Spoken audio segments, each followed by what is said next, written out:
Hi hello नमस्कार. मी अंकिताची दुनिया या आपल्या यूट्यूब चॅनलवर सर्वांचे पुन्हा एकदा स्वागत करते. आज आहे साखर चौथ. आजच्या दिवसाची सुरुवात बाप्पाच्या पूजेने करूया. बोला गणपती बाप्पा मोरया. महाराष्ट्राच्या अनेक भागात प्रामुख्याने आगरी समाजात साखर चौथ गणेशोत्सव साजरा केला जातो. अनंत चतुर्दशीनंतर 4-5 दिवसांनी येणाऱ्या संकष्टी चतुर्थीला साखर चौथ संकष्टी असे म्हटले जाते आणि या दिवशी ज्यांना काही कारणाने भाद्रपदातील 10 दिवसात गणेशाची स्थापना करता आली नसेल ते या आजच्या दिवशी गणेश मूर्तीची स्थापना करतात. तसेच या व्यतिरिक्त ज्या गणेशाची स्थापना करतात ते नवसाचे असतात आणि या गणेश मूर्तींचे दुसऱ्या दिवशी विसर्जन केले जाते. काही साखर चौथ गणपती 2.5 ते 5 नवस बोलल्याप्रमाणे असतात. या साखर चौथीला बसणाऱ्या गणपतींना गौरा गणपती असेही म्हणतात. याच वेळी 21 दिवसांचे काही गणपती या उत्सवात असतात. बाप्पाची पूजा उरकून आरती केली आणि मग प्रसादाच्या तयारीला लागले. आजच्या दिवशी प्रसादात जे मोदक केले जातात ते अतिशय स्पेशल असतात. म्हणजे आजच्या दिवशी मोदकातील सारणात गुळाऐवजी फक्त साखरेचा वापर केला जातो. चला तर मग बघूया साखर चौथ विशेष मोदक कसे बनवायचे ते. सर्वप्रथम नारळ फोडून तो किसून घ्यायचा.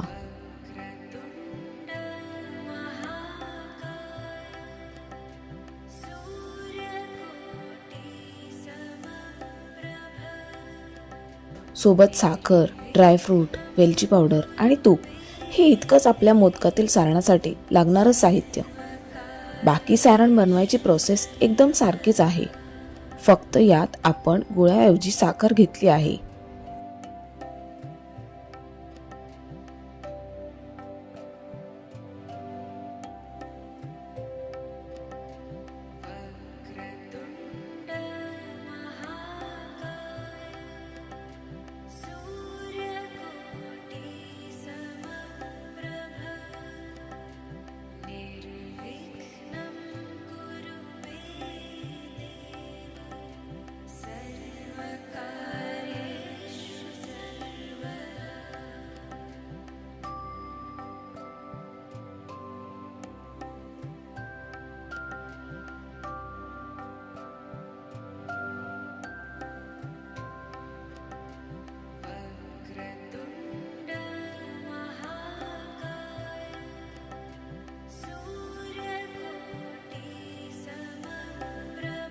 साखर व्यवस्थित मिक्स करून झाल्यावर त्यात ड्रायफ्रूट आणि वेलची पूड घालून व्यवस्थित मिक्स करून घेऊया.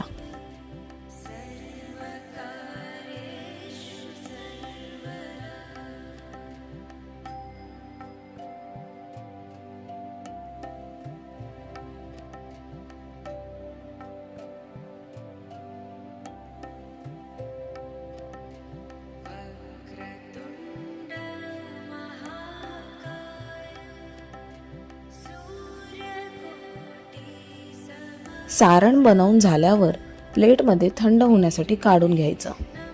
अशा प्रकारे सारण अगदी पांढरशुभ्र दिसतं.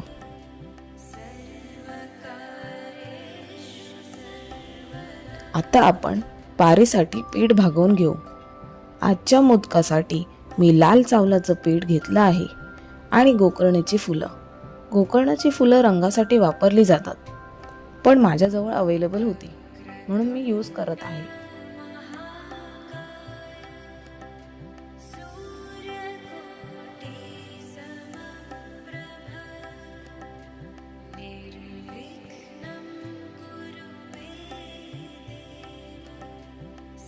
पिठाचा रंग लाल असल्यामुळे आजचे मोदक हे लालच होणार हे नक्कीच. लाल मोदक आणि सफेद सारण असं बेस्ट कॉम्बिनेशन.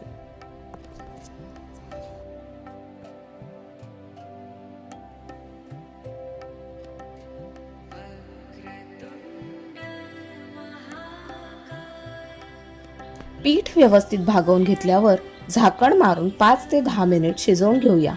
नंतर पीठ परातीमध्ये काढून थोडं मोकळं करून पाण्याचा आवश्यक तेवढाच वापर करून व्यवस्थित मळून घेऊया.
त्यानंतर त्याचे छोटे छोटे गोळे करून मोदक वळून घेऊया.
तयार झालेले मोदक चाळणीत हळदीची पानं मी आधीच अरेंज करून घेतल्याप्रमाणे त्यावर ठेवून घेऊया आणि वरूनही पुन्हा हळदीची पानं ठेवूया, म्हणजे पानांचा छान फ्लेवर येईल.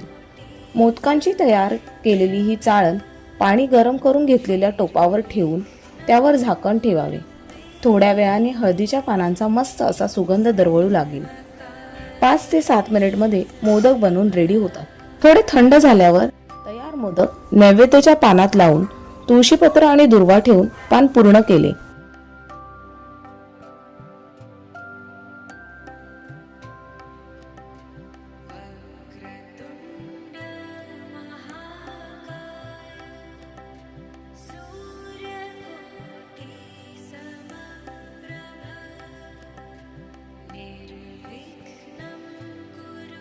चंद्रोदय झाल्यावर चंद्राला प्रथम ओवाळले जाते, परंतु ढगाळ वातावरणामुळे चंद्र दिसत नसल्यामुळे देवाची आरती करून नैवेद्य दाखवला.